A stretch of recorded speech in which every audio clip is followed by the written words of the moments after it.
నమస్తే friends, welcome back to our channel చెరుకు thoughts. నేను మీ శ్రీలత.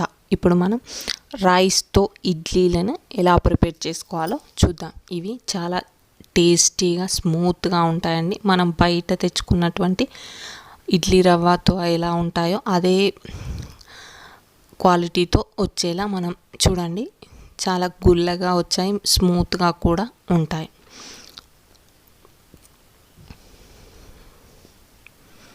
నేను ఇక్కడ ఒక గ్లాస్ రైస్ తీసుకుంటున్నానండి. ఇవి రేషన్ షాప్ బియ్యం. అదేవిధంగా అదే గ్లాస్తో హాఫ్ గ్లాస్ మినపప్పు తీసుకుంటున్నాను. రెండింటిని కూడా వాటర్లో ఒక 2 times కడుక్కుంటున్నాను. రేషన్ షాప్ బియ్యం కొన్నిసార్లు నల్లగా ఉండే అవకాశం ఉందండి. ఫస్ట్ టైం కడిగేటప్పుడే కొంచెం వాటిని ఎక్కువగా నలిపి పిసికి కడగడం వల్ల నీట్గా అవుతాయి. చూడ్డానికి రైస్ ఇడ్లీ అనేది టేస్టీగా కూడా ఉంటుంది. ఇలా వాష్ చేసుకొని ఒక 4-5 hours నానబెట్టుకున్నానండి. నానబెట్టుకున్న తర్వాత వీటి నుండి వాటర్ తీసేసి మనం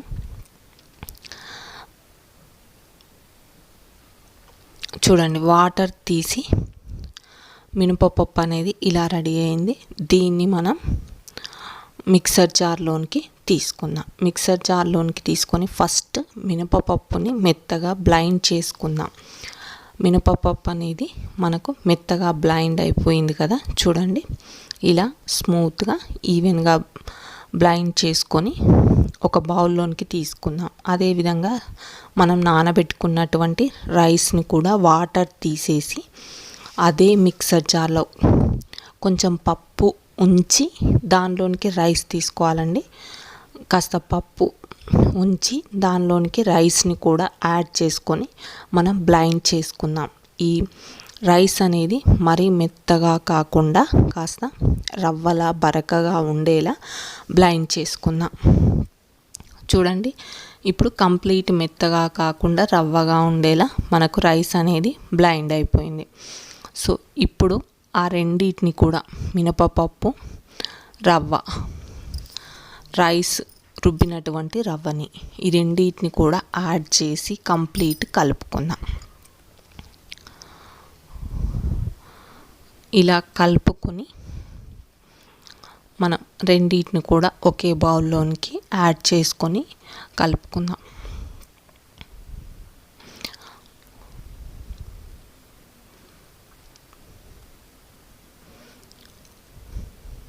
చూడండి, పప్పు అదేవిధంగా మనకు బ్లైండ్ చేసుకున్నటువంటి రైస్ రెండింటిని కూడా కలిసేలా కంప్లీట్ కలిపి మనం ఒక మూత పెట్టుకొని నైట్ మొత్తం రెస్ట్ ఇద్దాం. నేను 4 o'clockకి నానబెట్టానండి. నైట్ పడుకునే ముందు బ్లైండ్ చేసుకున్నాను. అదేవిధంగా బ్లైండ్ చేసుకొని రెండింటిని కలిపి కూడా నైట్ మొత్తం రెస్ట్ ఇస్తున్నాను. ఇప్పుడు మనకు పిండి అనేది బాగా పులుస్తుందండి. ఇలా పులిసినటువంటి పిండి నెక్స్ట్ డే మార్నింగ్ చూడండి మనకు ఇడ్లీకి రెడీ అయిపోయింది. దీన్ని మనం నైట్ వాటర్ కావాలంటే పోసుకోవాలండి. మార్నింగ్ మాత్రం ఎట్టి పరిస్థితుల్లో వాటర్ పోయొద్దు, దానివల్ల ఇడ్లీ గట్టిగా వస్తుంది. మీ టేస్ట్కి తగ్గట్టుగా సాల్ట్ యాడ్ చేసుకొని కలుపుకోండి. మామూలు ఇడ్లీ రవ్వకైనా ఎప్పుడైనా నైటే పోయాలండి వాటర్, మార్నింగ్ పోయకూడదు. ఇప్పుడు ఇడ్లీ పాత్రలు తీసుకొని మనం ఆయిల్ స్ప్రెడ్ చేసుకుందాం. చూడండి, ఇలా ఆయిల్ స్ప్రెడ్ చేసుకొని మనం ప్రిపేర్ చేసుకున్నటువంటి పిండిని కూడా అన్నిట్లో కంప్లీట్ ఫిల్ చేసుకుందాం.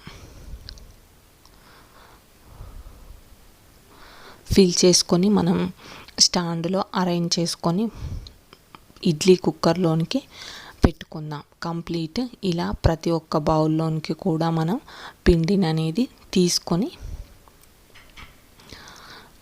కంప్లీట్ కూడా చూడండి మనం ఇడ్లీ కుక్కర్లో ఇలా సెట్ చేసుకొని దీన్ని మూత పెట్టుకొని మీడియం ఫ్లేమ్లో కాసేపు ఒక విజిల్ వచ్చేంత వరకు కుక్ చేసుకొని, విజిల్ వచ్చిన తర్వాత స్టవ్ సిమ్లో పెట్టుకొని ఒక 2-3 minutes ఉమ్మగిల్లనివ్వండి. లేకపోతే మీరు స్టవ్ ఆఫ్ చేసినా కానీ మూత తీయకుండా కాసేపు ఇడ్లీలని ఉమ్మగిల్లనివ్వాలండి. అలా అయితేనే మనకి ఇడ్లీలు అనేవి బాగా ఉడికి మంచి టేస్ట్ ఉంటాయి. ఆలోపు మనం చట్నీ ప్రిపేర్ చేసుకుందాం. నేను ఇక్కడ 1 కప్పు పల్లీలను కూడా తీసుకొని రోస్ట్ చేసుకుంటున్నాను. మనకు కంప్లీట్ పల్లీలు అనేవి వేగిన తరువాత పచ్చిమిర్చి యాడ్ చేసుకొని పచ్చిమిర్చికి కాస్త ఆయిల్ వేసుకొని వేయించుకుంటున్నాను. అదే ప్యాన్లో నేను ఆయిల్ వేసి వేయించుకుంటున్నానండి. ఇలా మనం వేయించుకున్న తరువాత వీటన్నింటినీ కూడా మనం ఒక మిక్సర్ జార్లోనికి ట్రాన్స్ఫర్ చేసుకుందాం. ట్రాన్స్ఫర్ చేసుకొని కాస్త చింతపండు 1 టీ స్పూన్ సాల్ట్ వేసుకొని మెత్తగా వాటర్ యాడ్ చేస్తూ బ్లైండ్ చేసుకుందాం. చూడండి, ఇప్పుడు మనకు చట్నీ అనేది రెడీ అయిపోయింది. దీనిలోనికి తాలింపును కూడా యాడ్ చేసుకుందాం. మనకు పల్లీ చట్నీ అనేది ఇడ్లీలోనికి రెడీ అయిపోయింది. ఇప్పుడు చూడండి, ఇడ్లీలు అనేవి మనకు కుక్ అయిపోయాయి. వీటిని సర్వ్ చేసుకొని తినడమే. చూడండి, ఇడ్లీ అనేది చాలా స్మూత్గా టేస్టీగా ఉంటుందండి. మనం ఇడ్లీ రవ్వ బయట తెస్తే ఎలా ఉంటుందో అదే టేస్ట్తో మనం రైస్ ఫ్లోర్తో ఈజీగా ప్రిపేర్ చేసుకోవచ్చు.